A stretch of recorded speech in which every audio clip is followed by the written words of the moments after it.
Hello, everybody. This is Calamity Code with GAU. Welcome to the third episode of our Grain of Sand Gamecast. This is a special edition of the podcast where we're going to be talking about what we think are the best and worst games of 2018. I know we're a little bit late coming to it, but I mean, hey, we're here.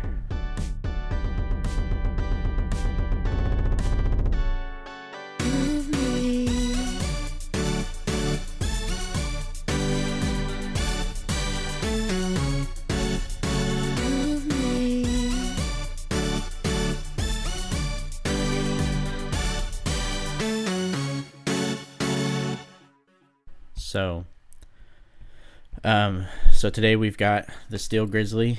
Say hi, Grizzly. Hey yo, it's still Grizzly here. And we've got Trickenigma.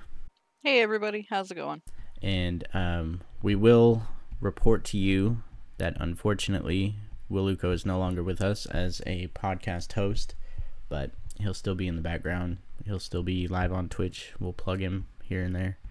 He may come back as a returning guest, maybe, right? Yeah, he just won't be one of the core people like we expected, which is fine. It's okay. Yeah, it's all good. So we've got two lists. We've got our 5 best games of 2018 and our 5 worst games of 2018. And then after that, we're going to talk a little bit about our favorites of the year. So I think we're going to start with the worst. Is that right? Or no, were we going to do the best first? Let's do the best first. That way we can. Okay. Yeah. All right. Well, I'll let you start off with number 5 because I'm not too familiar with it. Okay. Our number 5 top choice for 2018 is a game that was created by the creators of This War of Mine. I really liked it, but I also like RTS kind of style games, city building games, and that is Frostpunk. This game has received a ton of 80 plus reviews on I think PC Gamer had it at 89 out of 100, IGN had it at 9 out of 10, GameSpot had it 9 out of 10. Essentially this game it takes city building, but it throws in a curve of survival. You're stuck in the ice. There's no way you can get out of the ice, so you have to kind of crunch down and survive, and you have to build your people, and the weather can get cold, it can get hot, and it fluctuates, so you have to prepare for that. You have to have food, and there's people that riot, and I don't know, there's a lot that goes on. But yeah, personally for myself, I've played this game a ton. I could pull up my thing here, but hold on, let me do that. Yeah, so I've never played it, but I've watched a couple people play it, and it looks really cool. There's a lot of RPG stuff, which is weird for that sort of game, but you can basically shape how the ending turns out and how you go about it and everything. It looks really neat. Yeah, and one thing I really enjoyed about this game, I was gonna say that I have 30 hours in the game, which isn't a lot, but I mean for me that's a lot because my most played game, I think I have 100 hours. But what I was trying to say is this is a good example of developers listening to people, their fans. Essentially, when it first came out, they had the main game and a couple DLCs that were free with it, but that was essentially it. There wasn't an option to just go in and just play in a sandbox mode.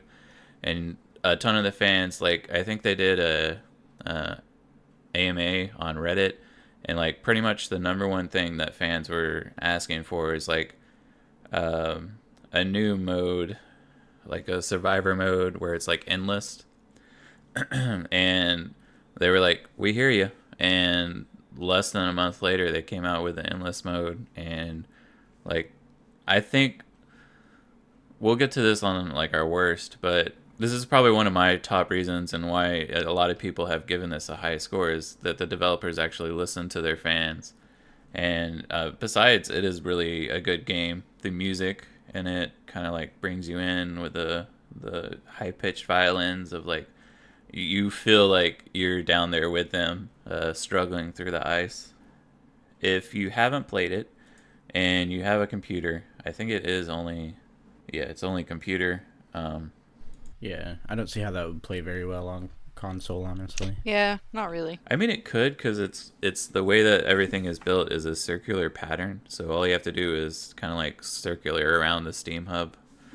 But I mean, I could see what you mean too. Like it'd be kind of hard. But I mean, they've done other ones, like Civ has been on uh, Yeah, so I PlayStations. tried playing Tropico 5 on PS4, and like it is so hard to do that kind of game with a controller. Like it just doesn't work very well. Yeah, I mean that makes sense.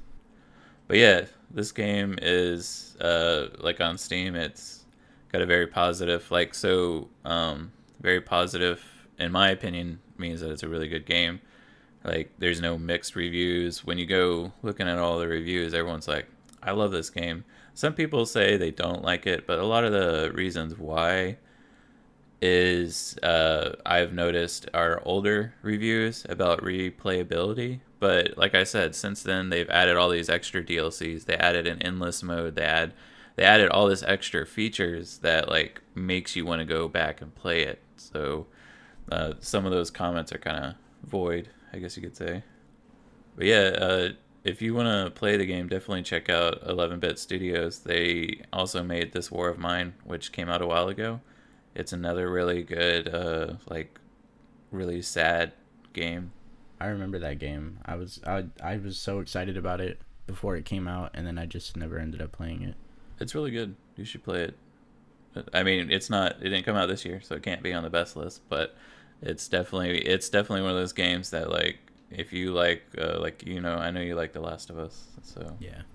but we can move on to the next number 4. I'll let one of you guys take that since I took this one. Trick, you want to do this one? Sure, I can. So number 4 on our list is going to be Monster Hunter World, and none of us have a whole lot of experience with it, but we did. Grizz and I did play the beta or the demo when it came out, and it's a pretty interesting game. It's called an open world action role playing game, which sums it up pretty well. Basically, the premise of it is the player is a character who travels to the new world, which is just a huge island, I guess, where the research commission is studying the different beasts there, and your mission is essentially to track down and kill or capture these humongous monsters that are roaming the world. Personally, I thought it was a little repetitive after a while because I mean, you are just going and killing monsters or catching them and bringing them back. But overall, it seemed really beautiful world. I liked the tracking in it, and the actual fighting had an interesting perspective on it, but overall it seemed a pretty good game. Not my personal type, but it definitely earned its place in our top 5. Yeah, like so it doesn't really seem like my kind of game either, but I've had a few friends that loved it. Like they played it for 5-6 hours every day because it's got that gameplay loop that people get sucked into where it's like so I buy a new weapon, so then I go out and fight a new monster that I can take down with that weapon, and by beating him a couple times I unlock a new weapon which I can use to go fight something else, and it's just like that repetitive gameplay loop that just, I don't know, it like strikes a chord with certain gamers and gets them to keep coming back to it. Yeah, I mean, to be fair, those weapons are pretty amazing looking. Yeah. So I can definitely see the appeal in, holy crap, I just unlocked this. This is crazy. Let me go kill a giant T-Rex with it. Yeah, I mean, I like the game itself. Look, like the idea is really awesome, and Monster Hunter World or Monster Hunter like has been a huge, like has a huge following on the what was it, the Game Boy, or the game, like it's been on the Nintendo 3DS or yeah the DS, and like it's been there. Staple for a while. Yeah, like it's been there for, and so when they branched out into like computer and console, they were worried it wasn't going to work, and obviously a lot of people like it. It is really cool. I like that they have like it is really pretty, which is good. Like the graphics are really good. The gameplay is, for me personally, I don't like how slow you move. Like I don't like gameplay where you move super slow because you have a giant sword that can destroy something. I mean that's cool that you can have that, but I like the mobility of being able to move around a lot. at least when Trick and I played the beta, it felt really really slow. Yeah, that makes sense. But I've watched a lot of videos since then, and it definitely looks like it's picked up some. You can change things around, pick different characters, and it looks like you can have different, I think, guns or maybe bows, and use those instead. So, I mean, if there's different options, I definitely want to give it a second look. I mean, I don't personally, for me, I don't have the money right now to spend on it, but maybe in the future it would definitely be something. And it it is kind of mixed, like very positive, and some are kind of eh, you know. Yeah, it's won some awards. Looking at this, Japan Game Awards, Game of the Year, Best Cooperative Game, Best RPG Game. So it's won some awards. So people definitely like it. Yeah, I definitely like this game just for the idea and being able to branch out and stuff. It seems like a lot of the issues that it has, besides for me the gameplay, was it seemed like at first when it first came out it had some server issues. I think it still kind of has a little bit of server issues, but I mean, we're finding in today's society, I guess, there's some about servers, man. Like they just can't seem to crack it. They always seem to have issues, but Games are getting bigger and bigger, so it's harder and harder to keep up with that. yeah, So it's understandable to a degree. that's definitely true. But our next best on the list, I guess I can take this one. I'll let you guys take the other two here. We're going to be talking about Celeste. And Celeste is a platforming game where you have no permadeath. You can die, but there is no like consequences for dying. It just essentially starts you back over.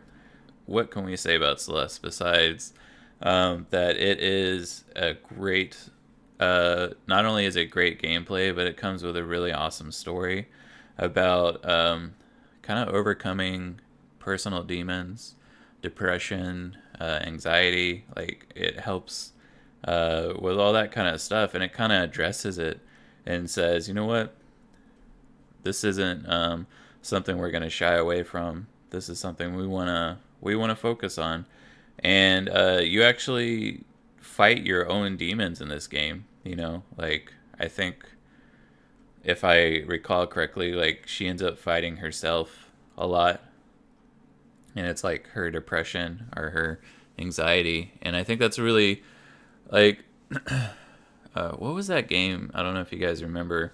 Came out a while ago. Hold on, I'm gonna mute myself while I type. Yeah, I mean, I don't have too much to say about this game. It's another one I haven't played myself, but I've watched a lot of people play it. It just looks like really, really fun platforming. Like it's Yeah, I mean, it essentially lets you just like you're not fighting anyone. Like I said, you fight yourself, but the way that you fight yourself is you have to like platform into scenarios before your other self gets there before you. And you're not fighting yourself often. It's more just you platforming up. You're essentially climbing a mountain, which is a metaphor for overcoming, you know, your own personal issues. So you're climbing your own mountain, essentially. Spoiler, I guess. I don't know. That's pretty deep, man. I didn't realize that. I may have to check it out. But yeah, like that, like pretty much across the board, it's 10 out of 10 from like a ton of people. IGN gave it 10. Like, there's just everyone's just like, this game is awesome, and I think it is because it has that story besides just the classic mechanics that make you know, platformers so much fun. Why, you know, people like it. I mean, they also incorporated, I think they're called little strawberries. You don't have to get them, but it's one of those things where it's like, I kind of want to get them, and I'm gonna go out of the way to like do these really hard platforming things to get to them. yeah, and that can add like hours to the gameplay. Like it's not a 5-hour game. It's a pretty big game. Yep, exactly. And not only do they have the normal story, but they also have what they call our B-sides, which is like an alternate take on that area you just went through. So, I mean, you have those options as well. And plus, you meet some pretty cool little characters along the way. I don't actually have this game yet. I've watched a bunch of people play it. I have a couple friends who've played it several times, and it's definitely a game that I'm gonna be getting once I get that cash money. Once I get paid again and I have enough money to spend on myself, it's probably gonna be one of the top games I'll probably get. But I'll let you guys start on the next one here. I'm assuming Trick is gonna want to do number one, so I'll do number two if that's good. That would be awesome. I guess. All right. So number two on our top 5 best games of 2018 is Red Dead Redemption 2. Sure, that's no surprise, and I'm sure everybody knows what number one is, but we'll get to that in a minute. So Red Dead 2 by Rockstar is something that, I mean, when we first saw the teaser for it, like the whole world went crazy. Like that's just one of those AAA games that you know will be fantastic. Like there was no debate from the start. I don't know what it is about Rockstar, but their Grand Theft Auto series is like, I think it's still one of the best. GTA 5, which came out years ago, is still one of the best selling games every year. And like, I've watched a couple of IGN podcasts where they say that like the cheats and cheats and tips page on their website consistently has the top hits for any of their articles ever, like every year. So I mean, it's a huge series. And then Red Dead Redemption, which was a sequel to Red Dead Revolver, which I actually never played, but that one was basically GTA but as a cowboy, and everybody loved it just as much. I don't know how long ago that was. Was it 2011, 12, something like that? Yeah, it was, I think, 2011 or 2012 when it came out. Okay. The first RDR. Yeah. But yeah, so that one was just amazing. Like, it got 10 out of 10 scores. I played the crap out of it. So, naturally, they released GTA 5. It was popular for a few years, and then everybody knew something was coming, but weren't sure what. And of course, it was Red Dead 2. So this one is, I have it, but I haven't played a lot of it because I just don't have a lot of time for games nowadays. But from what I've seen, it's just as incredible as the first one. It's just as incredible as GTA 5, if not more. I wish I knew the ending, because the first one had a crazy... I've talked to Trick about it, because You never finished it, did you, Trick? No, but I did watch Bones play quite a bit of it, and I'm hooked back onto it. Like I'd played a little bit and I got distracted, and then I've been watching him as he played through it, and I can't wait to get my hands back on it and get started. Yeah, that's part of the reason I haven't played it, is because I know once I do, that's all it. you'll be playing. Yeah, that's all I'm going to be interested in for the next 3 months. So yeah, definitely. When it first came out, I tried to follow that hype train and play it, and not that it was bad. It was just like, okay, I need to put this to the side while I do other stuff first. And then, of course, like with every person who streams or people that have like a lot of games in their list, they just kind of get overwhelmed with those other games. And due to that, like I've only played, I think, the first 3 to 4 chapters in the game, and like just that starting out part, I think Trick's probably done about the same amount as me. But like the story is already like awesome, and I haven't even opened up the part where I can just kind of go off and do whatever I want to do. yeah, I'm probably less far in than you guys are, but like, I don't know if you guys have ever seen that movie. It was that Quentin Tarantino movie where they were all locked in a snowstorm in a cabin. It's like The Terrible 9 or something. The Hateful Eight. Hateful Eight, that's what it is. Yeah. So Yeah. it kind of reminds me of that. It's just got that gritty, like, old-timey feel to it. And everybody's just really... Like, these characters feel so real compared to a lot of other video games nowadays. Like, every character just has a really believable personality. And that's... I'm talking 30 minutes into the game. Like, you already understand these people. Yeah, and let's be honest, it's every kid's dream to play as cowboys. Yeah. And this is our chance as an adult to go back and relive those experiences in amazing detail. So Right. it's definitely worth some of the awards it got, which are pretty extensive. It managed to get not only the Game of the Year, the Game Award for Best Narrative, but it also got Best Audio Design, Best Score, and Best Performance. And those are just the Game Awards. That's not even mentioning every other type of award that they could have gotten, which is pretty extensive as well. So it Right. definitely deserved its number 2 ranking this year or last year. Yeah, I definitely. I think for me, it was. I know Tricks might not like this, but it was a top contender for our number one list for the best game, just because of how well it was done, how awesome it is. Like I think once you guys see what number one's going to be, you'll know what we're talking about. But they're both equally good games. They both have really awesome story. I think that the first game just had better story. Maybe Yeah, I I mean, don't know. with these two, it's really like on any given day, like you could ask me which one is better. I mean, once I've finished Red Dead 2, obviously, but you could ask me which one's better, and one day I'll give you one answer, the next day I'll give you a different answer. Like they're just so close, and they're such great experiences on their own that it doesn't really matter whether Yeah. they're first or second. They're both that great. Yeah, I can agree.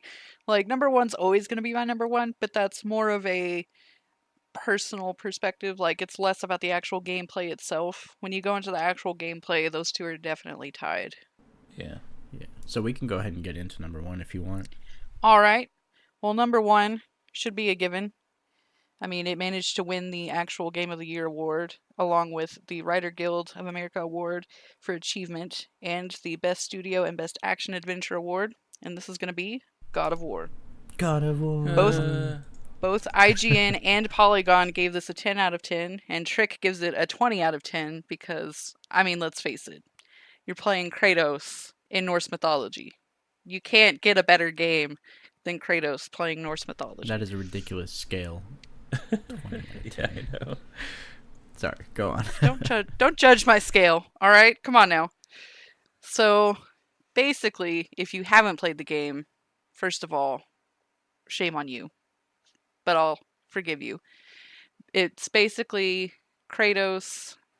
I'm not sure how many years after the last game, but quite some time has passed. He managed to have a wife and a child and proceeded to lose that wife, and that's where you're starting the game off. You go through burying her, and then you basically, the majority of the game is you bonding with your son Atreus while fighting off hordes of Norse mythos monsters and even gods to an extent. The biggest takeaway from this game is it's one of the very first games that had no cutscenes or no loading screens. It was a pretty seamless gameplay, and with the graphics that it had, pulling that off is pretty impressive considering how large this world actually was. Yeah, so the only times it would break is when you die, which for me happened a lot, but that's okay. Yeah, especially once you hit those Valkyrie. Don't even bring that up. They live up to their name, guys. Especially the Valkyrie Queen. Man, I have never raged on a game to the point where I was going to throw my controller at the TV. But there were a couple mornings before work where I was trying to beat one of them, and I almost threw it. It was pretty close. But yeah, so you talked about how it's like the whole game is about bonding with your son, and I think that's one of the reasons that the story just kind of got propelled to being so great. There's very few stories that really tell that that unique like father son kind of bonding story, and they had the perfect setup for it. Where Yeah, especially with a man like Kratos. Like, this man, his family history is so skewed. He's gone through so much shit. Like, he's at the point where, I mean, not to say it, but he's kind of at rock bottom, and now he has this pesky ass little kid following him around that's his son. And in the beginning, you really see that, and it's amazing how that changes throughout the game. yeah, and I hate to draw comparisons, but it really reminded me at first of The Last of Us, like that connection between Joel and Ellie, where at first it was just like, okay, we have to get through this, and then throughout the game they like love each other and would do anything for each other, and like it really reminds me of that.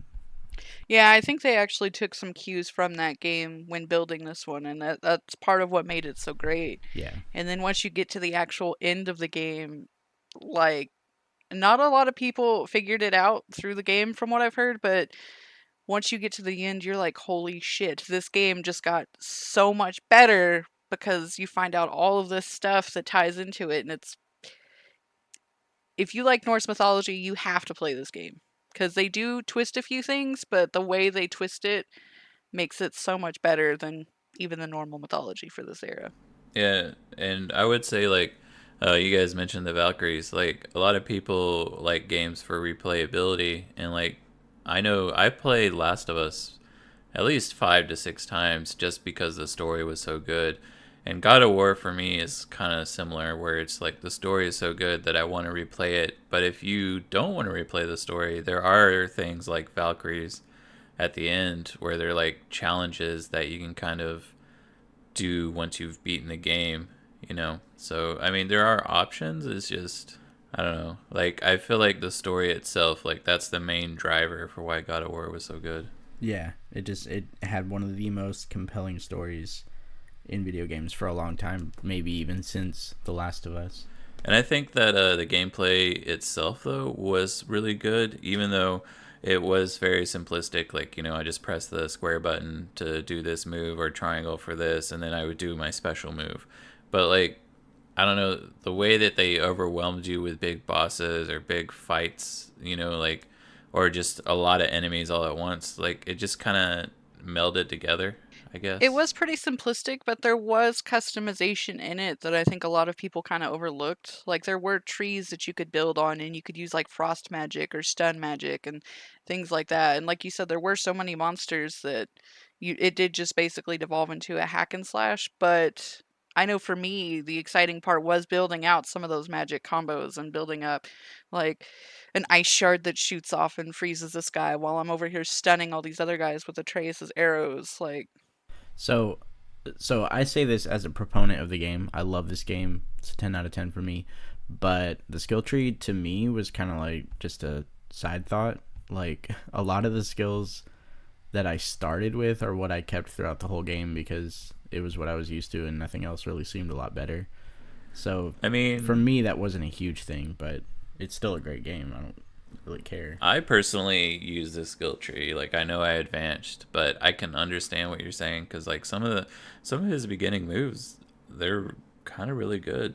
You know. they were really OP. And I agree, normally on any other game, that's exactly how I would have played it, but I pushed myself to try everything in this game to get the full concept of it. And like even with the armor, there were a lot of times where generally I stick with either like the most melee heavy or the flashiest, whichever one appeals to me the most. But in this game, I was really trying to get out of my comfort zone and I felt like it was worth it because of all the different combinations that I was able to come up with. And there is diversity in it. You just have to push for it a lot harder than you do some games Yeah, nowadays. I get that. And we were actually just talking about this yesterday or the day before, but we have a friend on Twitch, shout out Hollow. He, was it Hollow? Yeah, Hollow Animator. Make Yeah. sure I get that right. Okay, yeah. So he said that he didn't really like this game. And like I understand that because on the surface it really is just a hack and slash. You're really just mashing the square button over and over and then pressing the triangle button. But there's so much more to it than that, but it really has to appeal to you personally. Like I can understand why some people might not really care about Kratos if they never played the original trilogy or they don't care about his new story with his son because he never had a son before. Why would we give a shit? So like I understand, but it just has so many good things about it for people that like that Yeah, kind of game. very true. I mean, um, I know we can probably talk about God of War for a long time, but I definitely feel that it is it's well deserving. They put a lot of time in the story. The story melds together really well, and I think that it is definitely worth a check if you guys haven't checked it out. Any of the games that we talk about today are definitely worth a check. But we can, I guess, move into the next five. We're gonna talk about our worst 5 games of 2018. I guess I can start with number 5. Our number 5 worst game. The way I feel about this one is a good example of comparing it to something would be No Man's Sky. And I'll go ahead and I'll say what game it is. It's Sea of Thieves. No Man's Sky started out horrible. Like, oh my god, this game like said it was going to do so much stuff, and it came up with glitches. It didn't have the huge expansive world that people wanted. But after a year later, um, No Man's Sky all of a sudden is like, it's now a good game. And I feel like that's kind of how Sea of Thieves is. It started out, it's really bad. Um, the number one thing that I think all three of us have seen, we haven't played Sea of Thieves, but we've watched people play it. We've had friends talk to us about it, and we did some research before we started this podcast. But essentially, the number one thing why Sea of Thieves sucks is solo play is pretty much non-existent. Like, yes, you can play solo, but really, like any game where you're going to be on a pirate ship, like, you know, by yourself, just steering around, the best way to play is with friends. And personally, for myself, if a game can't be good on its own and it requires you to have friends to play with you, you know, like, then why would that make that a good game? And I think that's probably one of the reasons why it's on 5 worst and not on 5 best, is because yes, it has improved since it first came out, kind of like No Man's Sky did, but there's still a lot of issues. And I'll let you guys, if you want to drop in some opinions. I was just going to say, so you were talking about how it's pretty much only bad because it requires friends. So there are games that are built towards that, but the problem is this one wasn't. It was built as a single-player game that had all these co-op elements in it, but playing it alone is just not fun. Like, there's just nothing to it besides raiding other online players, and from what I've seen, that's not even very interesting or fun. So yeah, from what I've seen and what I've heard, it's very repetitive. Yeah. Like, even as you start to build up I guess stature with the other, there's like 3 main groups that you work with, the merchants and so on. Once you get up to like legendary status, even then you're still doing the same missions. It's just only slightly different. And one person basically called this, I mean, it's going to sound pretty cutting, but like a glorified, dolled up chat room. And I mean, that's basically what it is. You can't play the game if you're not talking to the people that you're working with, Yeah. otherwise you're just going to get killed and you don't stand a chance. So, like, you're basically sitting there communicating with people while, you know, you're either off fighting somebody on your ship or slashing at skeletons or something like that. And like, one thing that was another downside was, say you do get into a naval fight and kill, you know, kill off a crew, well, they respawn on a nearby island. So what's to stop them from hopping on another ship and coming right back at you and just wearing you down until they manage to take your loot and take off? So Yeah, so that actually reminds me. This was pretty close to when it came out, but I remember reading something. I can't remember the details. I wish I could, but it was there was a problem going on with the online aspect of it, where if you joined in on a group of people, like as their teammate, but they didn't know you and didn't want to play with you, I can't remember what it was exactly, but basically they could throw you in jail, and you were like, you had to back out of the game and try again. And people were doing this a lot. Like 75% of the games you join, you just get thrown into jail and just have to sit there. I can't remember what it was, but I thought that was pretty funny. yeah, that is kind of funny, but that's also pretty infuriating to put Yeah. that kind of money and time into a game just to be tossed into jail every chance you get. And from what I've heard, that may not be a feature now, but it's honestly not much better, you know, fighting a different ship with a bunch of people that you can't communicate with. Because while you're fighting, and this is one of the good things to it, one of the interesting aspects of it is the ship warfare. Like, you're having to fire your cannons and make sharp turns to turn around and kill people to get into cannon range, but you're also having to patch up the hull as you get shot, you know, and make sure you have all the right equipment and everything. Like, it it's pretty close to what it would actually be like fighting on a ship, but just like in real life, you can't do that on your own.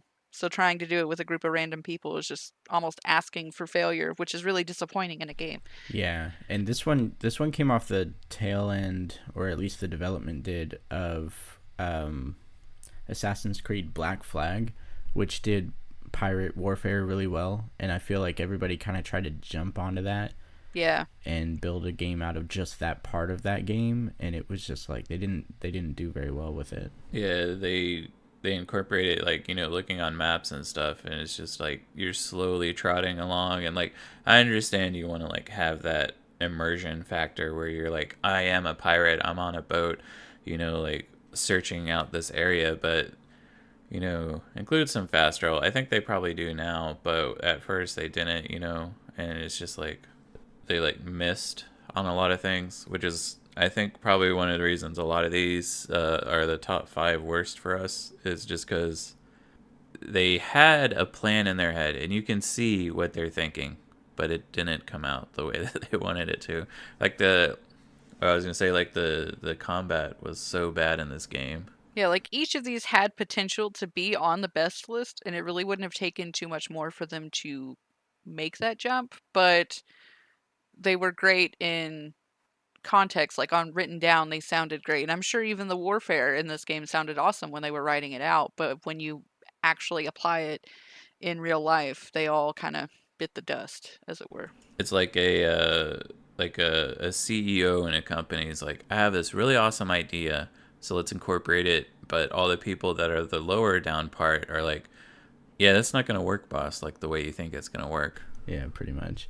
So one last note about that game, or not really about that game, but so they kind of missed the mark apparently on naval warfare and piracy, but there is another game coming out. It's supposed to be coming out this year, but there's not really a set date. It is Skull and Bones. I don't know if you guys have seen this one, but it's Oh yeah, I've heard about it. it's from Ubisoft, and it's basically they took that pirate warfare out of Assassin's Creed Black Flag and made it its own game. So it's pretty much their take on Sea of Thieves. So that one might be better. Who knows? But that's kind of a cool thing to look forward to, at least if you really like that sort of game and weren't impressed by Sea of Thieves.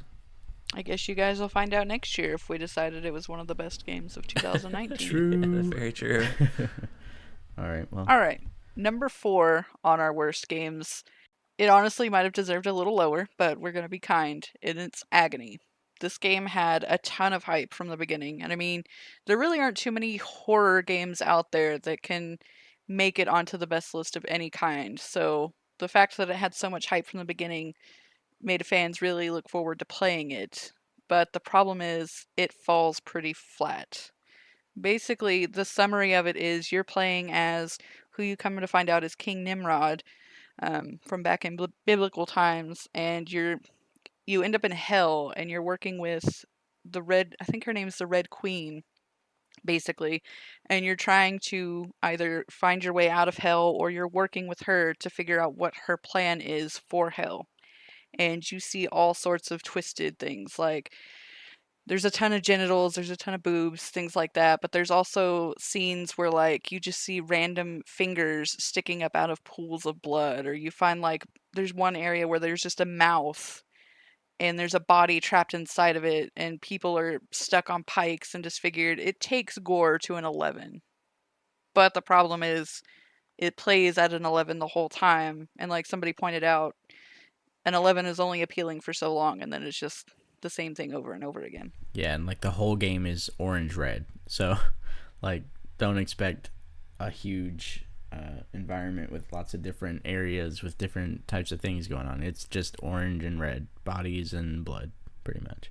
Yeah, and one of the biggest issues that somebody had pointed out was like, if you're playing it on easy mode, when you die, you can try to possess a body nearby because the checkpoints are pretty few and far between. So if you don't possess a body, you have to go back to that checkpoint. You could lose 15 to 20 minutes of your gameplay, which is super annoying. But when you're playing on a harder mode, to possess somebody, you have to go through a set of steps, but the game doesn't explain how to do it. So basically, every time you're trying to possess somebody, you have to figure out what the hell you're supposed to do So you basically just end up having to go back to that checkpoint every time, and that's pretty tedious in a game that the map is basically the same layout over and over again. Yeah, I think this is a good example of why you shouldn't Kickstarter a game, because this game was Kickstarted, and a lot of people in the reviews I read was like, I Kickstarted, I supported this game on Kickstarter and I believed in it. And like, if you watch the trailer on Kickstarter, like it looks badass. Like this is gonna be an awesome horror game. But then it came out and it was, like you said, Trick, like it was over the top gore, over the top like horror. So like at the point after like the first hour in the game, you're probably just like, oh, okay, that's another thing that's way too over. Like you learn your brain, as a human, you learn to expect it. But I think one of the main issues why this game didn't do well, and I think this is gonna start being a trend in our top, worst games, is bugs. Like they had a ton of bugs, like that they never really fixed. And like you said, they never really addressed, hey, let's this is how you fix this issue or do this. And nope, it was just like, in our day and time, with the way games are, like a game that came out this year in 2019 was Apex, and it's blown people out of the water, like with how good it is. And like they had bugs and they fix it, but like there's other games, and we'll get to it on our list, where they have bugs and they're just like, oh, that's just a cute bug, don't worry about it. And it's like, dude, that breaks the game for me. Like it's no longer, if developers listen to this podcast, I want to say it's no longer an acceptable excuse to have a bug in your game and ignore it. Like it's not okay. I think real quick, one last note from me on that. That does kind of go back to what you were saying about the previous game, where I'm sure the head honchos were like, man, this is gonna be a great idea. It's so metal, like everybody's gonna go crazy over this, and the developers, somebody was sitting at their desk like, really, am I really making my like 356th demon body laying on the ground like half carcass? Like, yeah, like you gotta think about that. Yeah, like, yeah, the lore is really neat, especially if you like biblical lore. Like from what I read and the theories I heard on it, it sounded pretty badass. But the problem is, it's really hard to make a good game like that. Like God of War pulled it off with Norse mythos, but when you're getting into mythology, it's really hit or miss, and Agony really kind of missed the mark in many ways. I bet it could have been a good indie game, like like a 2-hour long, just crazy surreal experience indie game, not a full AAA game. Right. So that is why it made number 4 on our worst list of the year. So number 3 on our list of worst games of 2018 is Metal Gear Survive, which is the most recent entry in the Metal Gear series, which everybody should know. It's one of the bigger series. It's one of the longest running video game series. The thing with this one is that Kojima, he left Konami. Yeah, so he left Konami and started on Death Stranding, which is a whole nother thing to talk about at some other point. And so they wanted to keep this going because this was his series. He was the head designer, director, whatever the title was. He put everything he could into that entire series, and they wanted to keep it going after he left, and this was their attempt, and it just bombed. It was not good. It had some better elements. I think it got like an average of about 6 out of 10, so it wasn't terrible, but for what it should have been, because Metal Gear 5 was a 10 out of 10 game. It's not one that I played, but everybody loved it for multitudes of reasons. But then this one came out, and it was just not at all what 5 was, not at all what the series was about. And it's just funny how somebody can take their shot at a series that somebody else is known for and put their soul into and try to emulate it, and it just doesn't come out how it should have. This is a good example of, like removing the soul from a game. Like the guy is Kojima, is that how you say it? Kojima, yeah. I think. Yeah, Kojima. Like he's on to this, Death Stranding, where everyone's like, what the fuck is this game? Whereas the Metal Gear series, like you can tell he invested in this series. He there's a lot of lore, there's a lot of stuff going on, and then it just Metal Gear Survive is just like it's in an alternative universe. Yeah. So like it's kind of like, so is it not even like, is it a Metal Gear game kind of thing? I mean, you still have the Metal Gear stuff that you're doing, but and one of the big things I see here, which turns me off of a game immediately, is an internet connection is required to play. Yeah. And that is a huge no for me. Like what? Just because I grew up like out in the boonies, so when I would play games, sometimes I didn't have internet connection. I just like to play single player games, and this is a single player option. But I don't know. I understand that's to prevent people from stealing your game, but there's got to be a better way to do that. I was just gonna say, from what I've heard, a lot of the game, there's a lot of questions throughout the story as to what the hell is actually going on. And then at the end, it starts to explain it, but even that explanation doesn't really make a lot of sense. So that's because Kojima was absolutely insane. So he created okay. the original story, and it was insane, but it made sense. And then they tried to emulate that, but they weren't insane. They were just idiots. So they came out with a really bad story. That basically sums up Metal Gear Survive in a nutshell. It's not Kojima. Yeah, like a lot of people I'm seeing on reviews are like, if you want to get this game, wait till it's like on a deep sale. You know, like the cutscenes are really bad, the gameplay is kind of okay, you know.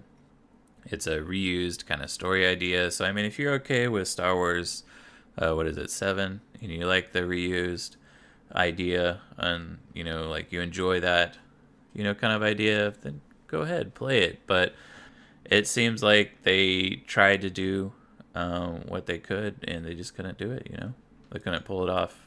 Like you said, Kojima's insane. So yeah, that's like, it's like if some fresh out of college indie company took the Zelda name and tried to make a game. And I don't know if you guys remember that weird CD spin-off of Zelda that was like a really poorly drawn cartoon, but there were like 3 games. I don't know, but it was just terrible. Dark Cloud? No, I can't remember. It was like the Wand of something. I don't know. There were 3 games on a certain console. I think it was called the CDI way back in the 90s, and they like tore that part of game, or tore that game apart, and it was terrible.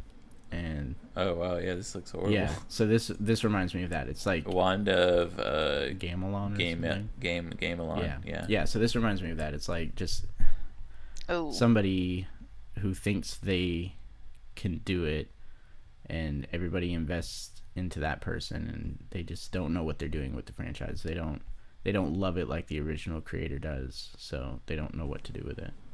Yeah, it's like a fanfic, but yeah, a shitty one. Horrible, yeah. But yeah, let's go ahead and move on to number 2, which is, I'll go ahead and do this one because I know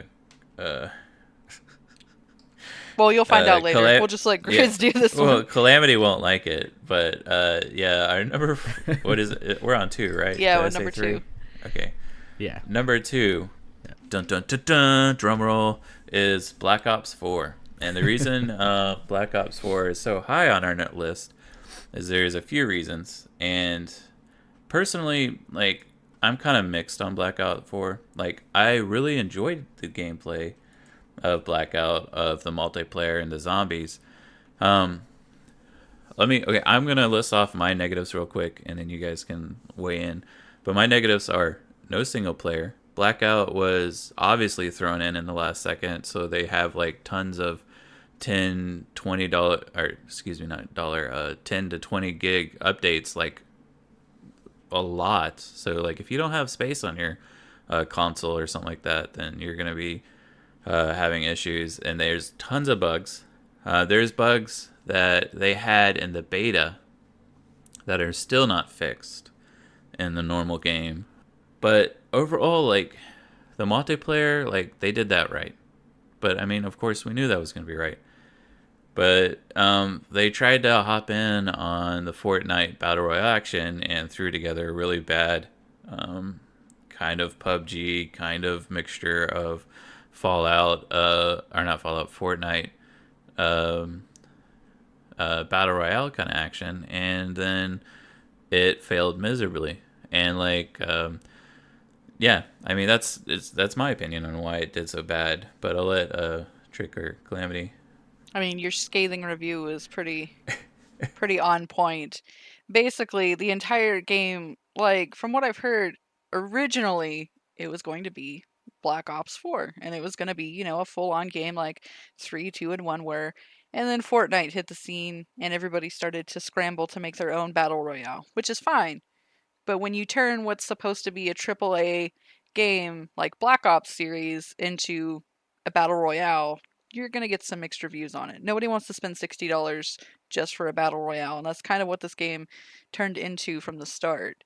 And then on top of that, you don't listen to what your viewer or your consumers have to say. Your microtransactions are a joke. Like, Yeah. it's basically just Activision. It is Activision, right? Yeah, yeah, it is. Yeah, it's just basically another example of Activision not giving a shit about what its consumers want and just want to make the most money off of a game. And it's kind of sad because the game had so much potential. Like, I'm horrible at shooting games. Like, I'm just garbage because I don't play them. But I loved playing Black Ops 3, and I even enjoyed zombies on, I think it was 1. So to come into this game and to be disappointed with it was kind of a letdown. Yeah, so one important aspect, and so I have a different opinion on this game, and we'll get to that a little bit later, but one aspect that's really important to speak to your points is that so Activision has the rights to Call of Duty, but they have 3 developers under them that develop the Call of Duty games, and there's 3 people making these Call of Duty games, and they go on 3-year cycles. So this year or last year we had a Treyarch game, so we won't get another one from them for 3 years. So this year's Call of Duty will be from a different company, and so on and so forth. So what happened was they were 2 years into their development cycle for making Black Ops 4 when Fortnite kind of exploded into popularity. And at that point, they had worked on a campaign for this game for 2 years. Like a campaign, a multiplayer, and a zombies mode. And they had to scrap that because of Activision. They had to scrap that entire 2-year campaign that they were working on and make a battle royale instead. And that's basically what happened. They had to rush out a battle royale in less than a year. And that's Blackout. It's pretty obvious. Yeah. It's kind of disappointing, but it kind of speaks to what the new era of gaming has turned into. Like, it's not so much the developers that are the issue. It's the publishers. Yep. Yeah, and it's like the publishers don't care because at the end of the day, they're still going to make money. Like, there are plenty of games that have already come out this year that have been huge letdowns when they should have been the God of War of this year just because the developers had the right idea, but the publishers just didn't care. They just wanted to make their money as much as they could, as quick as they could. A good example on that would be Battlefront, the Star Wars Battlefront 2. Like, it was horrible, right? But the company who was actually hurt by it wasn't EA. It was the people who made Battlefront. Let me see who it is. I think that was DICE, the ones that made Battlefield. Yeah, it was DICE. And they obviously put their heart and soul in it, and because of microtransactions, which is now a thing thanks to Fortnite and a bunch of other games, not because, in my opinion, if it's purely cosmetic, it's okay. But the problem with, I think, Battlefront 2 was it was not cosmetic. It was you actually had you could get Darth Vader if you spent money on it, whereas other people had to play the game to get rewards to him, which is really gives a different meaning to pay to win. I mean, I don't know, like it's not a good system. Yeah, pay to win essentially.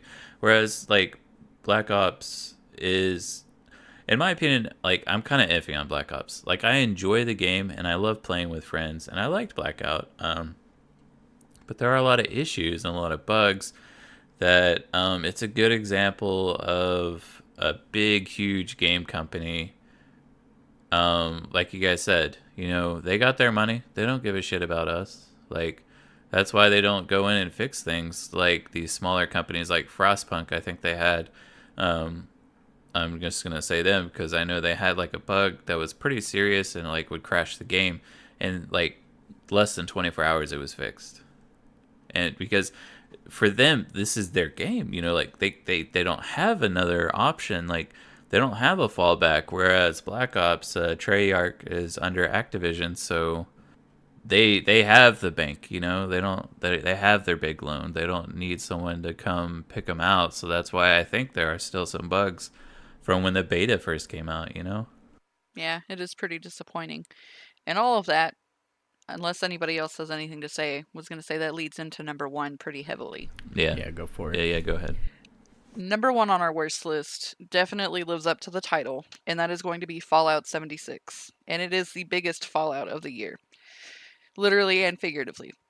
This game had so much potential. Like, when I first saw the trailer for it, I was super hyped. Like, how fun would it be to play a Fallout game with 4 of your friends, you know, in a tiny little sandbox where you could come up against other people, but it's not a huge MMO level. Like, the whole game sounded like it was going to be amazing. And then we got a hold of the demo, or the beta, I guess, as it were. And I played, I want to say, roughly an hour, and I was bored to tears. Not only did the game have so many technical issues from the start that it made it unplayable, it really is just pretty boring. It's just a giant Fallout sandbox, and there wasn't a whole lot to it. And sure, it's fun, but sandboxes are only fun for so long if you don't have anything to go with it. Yeah, I think the issue is that with the story, like you can't really have people because it's set after the bombs go off, so you're the first people coming out. So it makes sense that there's not NPCs in the game, but I feel like that was a very bad like design because the only NPCs in the game, if you want a quest, is you pick it up by an audio file, which is like, so you have to, if you don't pick those up, then you know you're just kind of wandering around not knowing what to do. Whereas, I mean, like they did so well with Skyrim, you know, it's like a big story, and then like this is a good example of like we were just talking about with Black Ops, where the developers are like, meh. We talked about earlier, you know, how there's bugs in games and how some gaming companies are like, it's just a funny little quirk. Don't worry about it, you know. This makes us us. And it's like, that's Bethesda, man. Like, they have bugs every game that comes out. And they're just like, it's just a goofy little quirk. We'll fix it. And they don't fix it till like 2 to 3 years later. And I mean, why do you want to play a game where the developer doesn't even care to fix it, you know? And they kind of even took it to the next level this time around. Like, I guess the pre-order bonus, you got like a helmet and a bag and a couple other things. And I think it was originally supposed to be like a canvas bag and like some legit items. And then when players got their pre-order stuff, it was like just a cheap duffel bag, and like it was not what was advertised at all. It was like a plastic bag. Yeah, and they were like, what the hell? And Bethesda was like, well, tough shit. Yeah, they posted a picture on Reddit. One of the people that pre-ordered it took a picture of it and reported it to Bethesda's helpline or whatever. And their response was literally, oh, we had to replace the canvas bags because of costs. We don't plan on fixing it. We don't plan on doing anything about it. And that was their response. Like, okay, like, all right, screw the fans then, right? Yeah, you literally lied and enticed people to pre-order this, and then you decided you didn't want to cover those funds and just said fuck your fans, essentially. Pardon my language, but that's really what that felt like. I didn't even order it and I'm offended. Yeah. There's a good example on that note.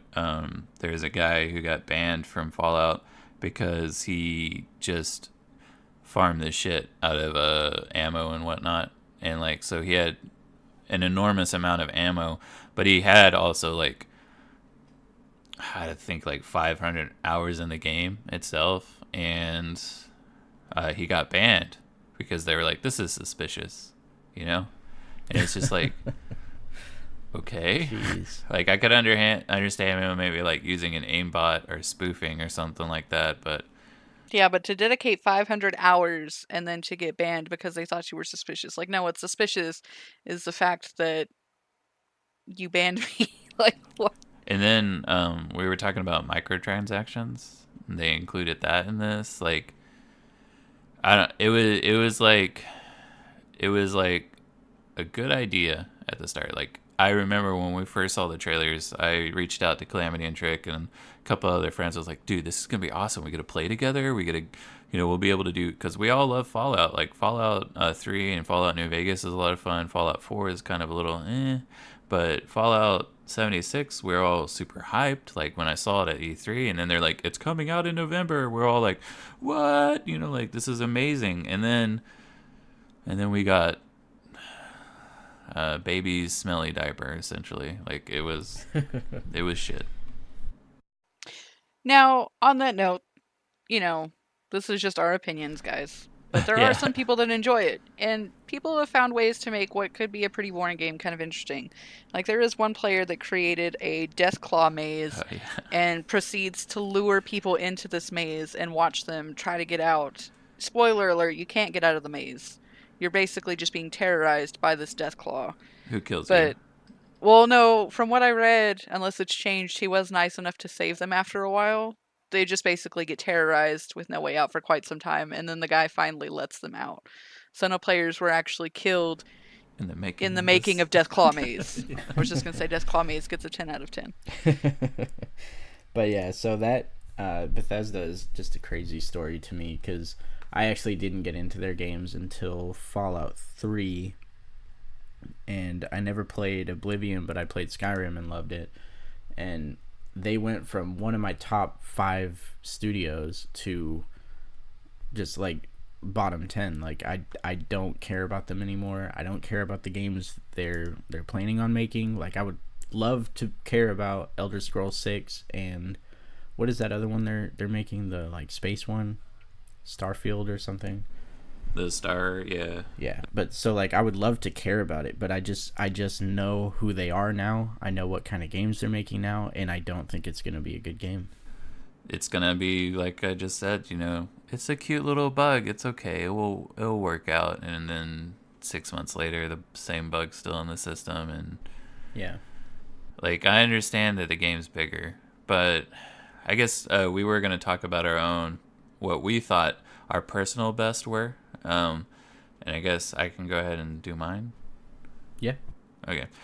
I'll segue from Fallout 76 into my best. It actually didn't come out this last year, but it did come out for consoles, so it's kind of released again. But that's Hollow Knight, and I really, really, really enjoyed Hollow Knight. But before I get into that, it's kind of Fallout 76 is a perfect example of how developers did not listen to their fans. How they just essentially, we have the money, we don't need to listen to you. You spent your money on this. And yes, there are people who enjoy the game, and it has gotten better, but it isn't, where like they didn't really listen, and they've made it worse in some scenarios. But a good game that is better is, like I said, is Hollow Knight, where I've already have 60 hours in the game, and I'm only in my first playthrough, just because I'm trying to get. I've gotten over 100%, and I just want to explore. I want to go places. I want to do things, see new areas. It's one of those games where lore is found throughout the game instead of being told to you. And there's areas where it's just super challenging. Like they have an area called Path of Pain, which makes platforming look super easy on other things, where this is like, nope, this is literally the Path of Pain. Whereas like the boss fights, they're super challenging, but once you figure it out and you finally beat them, you're just like, yes, I got it. Like it overall, that game is so good. And then they came out with DLC after DLC that wasn't charged; it was free. Like this concept of free DLC in the age of microtransactions is like mind blowing. And like I think that's why a lot of people, myself included, like I don't mind buying the game. Like I want to buy it for my PlayStation. I want to buy it for my girlfriend. I want to buy it for, like I just want to buy it for everyone, right? just because it's a cheap, I think it's like $16 game that has more in it, in my opinion, than like some AAA games. And it's a good example of them listening to their fans. Because I don't know if you guys know, at the time that we're doing this podcast, uh, they were making a DLC with Hornet, who is like one of the characters you fight in the game, who ends up being kind of important. But they were making a DLC where you play as her, and then they're like, "Oops, well, we just went ahead and made a whole new game." You know, like how, like, do you guys ever hear that? Like, no, like no one does that, and it's just a good example of listening to fans, listening to what you want. And you know what's funny about this game is there's really not that many bugs at all, besides the bugs in the game, right? Ha, I get it. It's overall, it's an amazing game made by like 2 to 4 people. Like 3 people made it, and then 1 person did the music. Whereas how many people made Fallout 76? Hundreds. Yeah, like there's no excuse in my opinion. And it also goes to show, when you love something, like you can tell that they love this game. The Hollow Knight guys, Team Cherry is the company. They love the game. Yeah, I'll let you guys go ahead. I could go on for hours on Hollow Knight and like all the cool stories and all the little interesting areas, but you guys go ahead and go with your best. Alrighty, I'll go ahead and go next, and I'm pretty sure it's a given at this point, but my personal favorite for the year, and probably for several years to come and before, was God of War. First of all, because Norse mythology is probably my favorite mythos of all. I mean, it's part of my heritage. It's just really interesting, the different gods and goddesses, all of that. And to toss somebody like Kratos, who just basically sees mythology and just rips it to shreds, into this world was super exciting. So, just on a story level, the game was amazing. But to take it that much farther, the lead, Cory Barlog, who helped make the game, made it 20 times better than what it could have been. So, like, they did some interviews with him after the game was made, and the idea for no loading screens and just one camera throughout the whole game, he's pitched that in other games before, and every time he was shut down pretty quick. Like, it's this crazy, it's not going to work, we don't have anything to go on, so there's no way to know how this is going to pan out. And even when he sold it to the studio, to Santa Monica, they at first they were like, we don't have any other games to study on this. We're not sure how this is going to play out. We're really apprehensive about it. And he just stuck with it. And that kind of leads into what we were talking about earlier. Like, games are only great if the developers put their own blood, sweat, tears, and ideas into it. And I feel like part of that really made the game that much more special. Like, you were actually living as Kratos. You didn't have to sit there and wait for 20 minutes for these amazing graphics to load up when you went from, the lake to a different area, or you went to, the other worlds. You were just there. And that really made it that much more amazing. And the fact that he fought to have that in there and it played out so well for him really helped make the game for me. Like, the storyline is great. The game mechanics overall, and on any other game, they probably would have made it a little lacking, but just the way the game played, it just helped emphasize it for me. There's really not anything in the game that I didn't like, except for that I couldn't kill the Valkyrie. Yeah, it's funny. There's like every once in a while, like every generation, I feel like there's one game that comes out that just pushes the boundaries of what a video game can do. And it's funny because the first God of War, to me, I think that was the PS2, that was that for that generation. And then this new God of War is that for this generation. Like, it just really... I totally agree. Like, it showed people what a video game can be in the year 2018. And, like, there's no DLC for it. There's 0 microtransactions. They just came out with a new game plus. Like, this is what a AAA video game should be. Right. Like, if you're going to tote that kind of price tag and that kind of hype, you need something to show for it. And they definitely pulled that off with God of War. Like... And there really weren't any bugs. No, I don't Since think we I were going on experienced that, yeah. a single issue with it. And that in itself is pretty amazing because I bought it as soon as it came out. So Yeah, that was the only game I've ever really pre-ordered and it didn't have any issues. It's probably, if they do end up making another one, which I really, really hope they do, and it seems kind of inevitable, Well, yeah, with the it way will it ended. probably be the only game that I will wholeheartedly pre-order at this point, because I've been burned one too many times on other games. But they definitely have my full support for any future endeavors. So that made my game of the year. All right, Calamity. We're all waiting in anticipation. What is your best? What is your best Right? game? Let's hear it, man. Well, so this is a little bit controversial, considering it's number 2 on our worst games of 2018 list. But my favorite game of last year was Call of Duty Black Ops 4. So we talked a little bit at length, but I tried not to dip too far into it. So there's a lot of reasons to hate this game. There really is. Even recently, they just released a new update, which is like their battle pass kind of, and they promised a lot, and it just turned out to be more sprays and face paints, which are things in the game that nobody uses, nobody cares about. So it really didn't have as much content as they told us it would. So there's, like I said, there's a lot of reasons to hate it, but I think that's more on Activision than Treyarch, which is the company that developed it.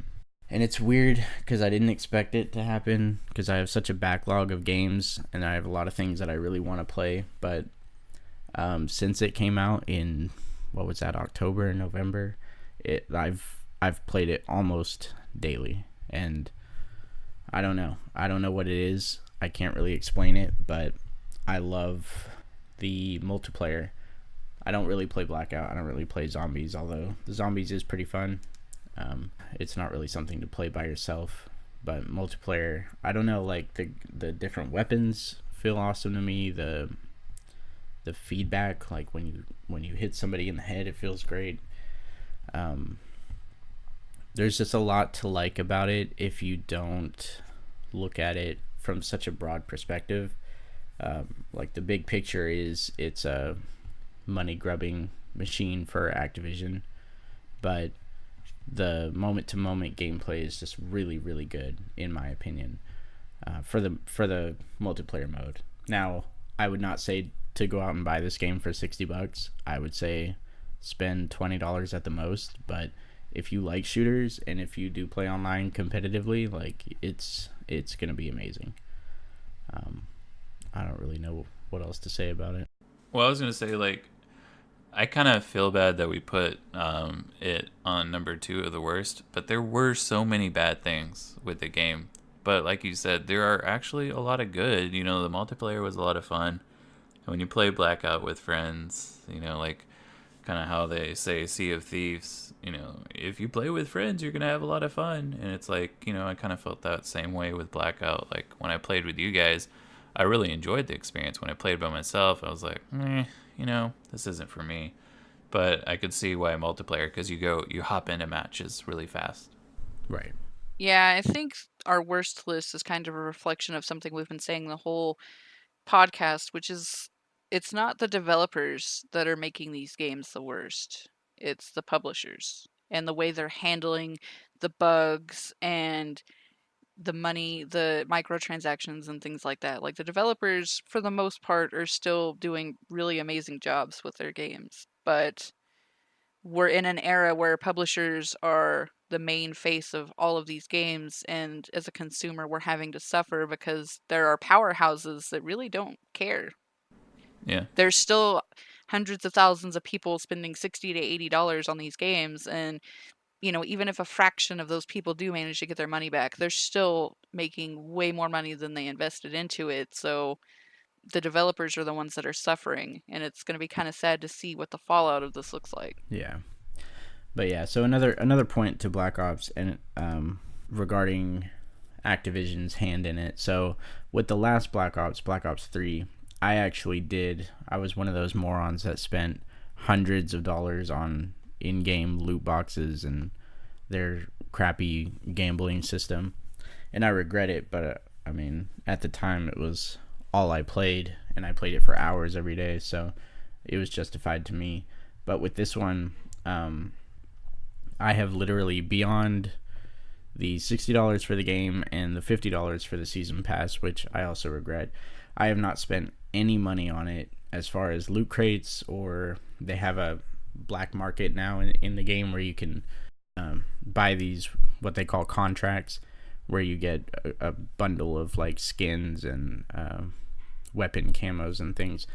So that's the kind of stuff I was spending money on Black Ops 3. I have not spent a dime on this game past what it took to get it and the season pass, and I still love it. Like, people really need to understand that you don't need to buy all these things, and really it's one of the best ways to stop this, if we even can at this point, is to not spend money on those microtransactions. Show them that, you know, it's not working anymore for us. But that's just my opinion. Yeah, not so much don't buy the game, just don't invest into the ploys that they have in the games to create this kind of stuff. Because, I mean, as we've proven, there are plenty of great games that don't have this DLC. Like, I don't think Red Dead 2 has any DLC. God of War doesn't have any DLC you have to pay for. Frostpunk, I think you said it was free DLC. Yeah, it all comes with it. Yeah, like, the best and the worst can be reflected in that alone. Like, each of the worst games, a lot of their issues were with DLC and microtransactions and things like that, the money aspect of it. And the best games were the total opposite, where they didn't have any of that. So, Yeah, like Celeste, it was like, it's just a small platforming game, but it focuses so much on like the mental, you know, like it's helping you get over your own anxiety, you know. I mean, like you guys said, there's one side where it's like, hey, we listen to our fans, and I mean, even if you go outside of our own best and worst and you look at other people's best and worst, you're going to see the same things. And it's just like, maybe they'll wake up, but, you know, like we've been saying this podcast, maybe they won't, because the publishers, they got their money. They don't care. And even with microtransactions, like, it doesn't matter how many people boycott it, you're still going to have those YouTubers that drop $500 just for a video, just to see what they get out of the microtransactions. Like, they're going to keep them in there no matter what we do, because it's going to keep making them money. And I mean, you know, I gotta be fair. Like with Fortnite, there are some times where it's just like, wow, that skin's actually kind of cool. I want to get that, you know. And like, there's like that in Apex and Blackout, and you know, all these battle royale games, or even you know, just other games. It's just like, that looks really cool. I want to get that, you know. And the problem is, like, I may have more self-control than some people, but other people may have more than me, or, you know, some people have less, and some people are like, you know, I got my mom's card here. I want all those skins real quick, you know, like. I think microtransactions on a cosmetic level are fine. Like, I get the appeal. At the end of the day, we could all use more money. So that's not an issue. What's an issue is when you're paying full game pricing for 20 hours of DLC that could have just as easily been put into the game, or having to pay microtransactions for content in the game that should have already been in there. Like, there's no issue with making this all one cohesive game. You're just trying to milk as much money as you can from it, and I feel like if you're going to do that, it should just be from a cosmetic standpoint. I think a good example of that is probably Spider-Man, because it came out, and then they already have 3 DLC that are going to come out that you have to pay for, that at least 2 of them should have been included with the actual game. And like, that's, at least for me, that was one reason why Spider-Man didn't make it to our list, is because there's some issues with the game itself. Like, they're really, really mixed reviews, but like, I think Fallout 76 could have been better if they had spent another year in development instead of trying to push it out so soon.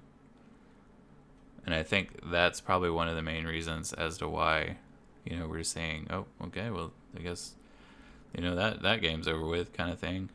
Yeah, so I think nowadays we're really seeing, I see it as there being 3 types of games. There's, the first group are money-grubbing powerhouses like EA or Activision that just slap a name on something and tell a bunch of people to make it. Which are usually bigger games, but have a lot of those microtransactions and not a lot of soul. And then group 2 are the games that people just make so that they can make money. Like, you see a lot of that in mobile games, where they just shove out some crap with a bunch of price tags all over it and just hope to get a couple dollars here and there from unsuspecting people. And then the third game, like Hollow Knight, are the games that people actually have passion about, and it's their baby, and they put everything into it. And those are always going to be the good games. Like, even though God of War is a triple A game, Cody Barlog and a couple of the other head people, they've said that, like, that's their baby, that's their child. They love that series. They didn't want anybody else to get their grubby hands into it. They wanted to make it, and it shows. Yeah, that's the point. So I think those are always going to be the best games, and I hope we keep getting those for the next couple decades. Me too. I think that's probably the best place to wrap this up. Calamity had some sound words for our future games, and I'm curious to see what our 2019 best and worst looks like. Hopefully there's a few less worst games, and it won't be a 5 and 5, but maybe a 1 and 5, but time will tell. Time will tell. Yeah. Unless you guys have anything else to say, I think we're going to officially end this podcast here. I'll go ahead and throw some plugs in here real quick. So I'm sure you know by now, but we are Gamers Among Us, or GAU for short. We're 3 people now at this point who are trying to get a sort of like a game journalism thing going, but it's also a community. We want our listeners and readers and viewers to be as much a part of it as we are.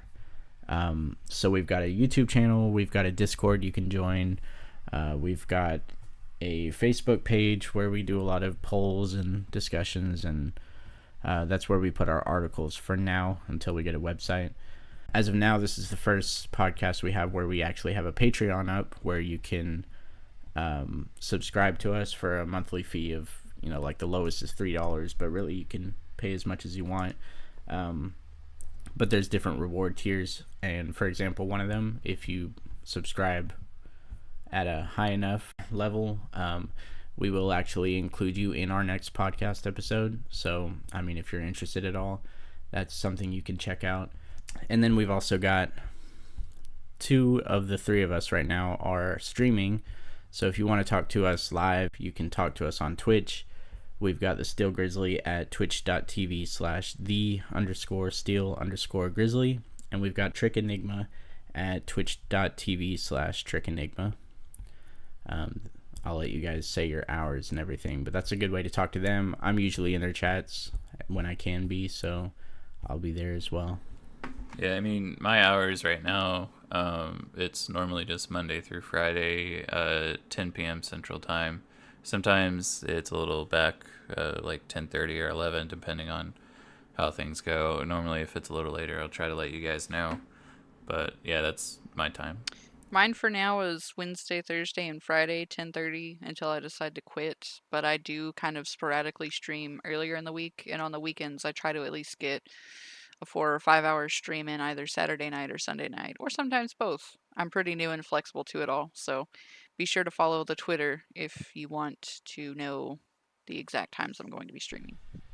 Speaking of, we've also got a Twitter, which I forgot about. Don't do them tweets, There's an old man. Yeah, I don't really touch that, so I always forget about it. But I hope to be streaming at some point. We've also got a GAU Twitch channel where in the future I think maybe we'll do podcasts live on Twitch. Otherwise, we might just get on and play things as a group and talk to people, and I don't know what the plan is there, but we'll figure it out. We're trying to get everywhere we can just to get as many people involved as we can. So if you have any suggestions or ideas for us, or if you want to say that we suck, just let us know. We have so many different ways of contacting us at this point.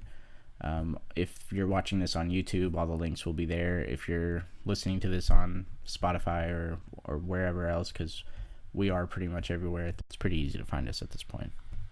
All right. Well, thanks for listening to our podcast this time, guys. We definitely had fun coming up with these ideas, and we would really love for you guys to drop us any suggestions you have for our upcoming podcasts. But we're going to go ahead and wrap this one up. So this is Trickenigma, and we wish you all happy gaming. Boom.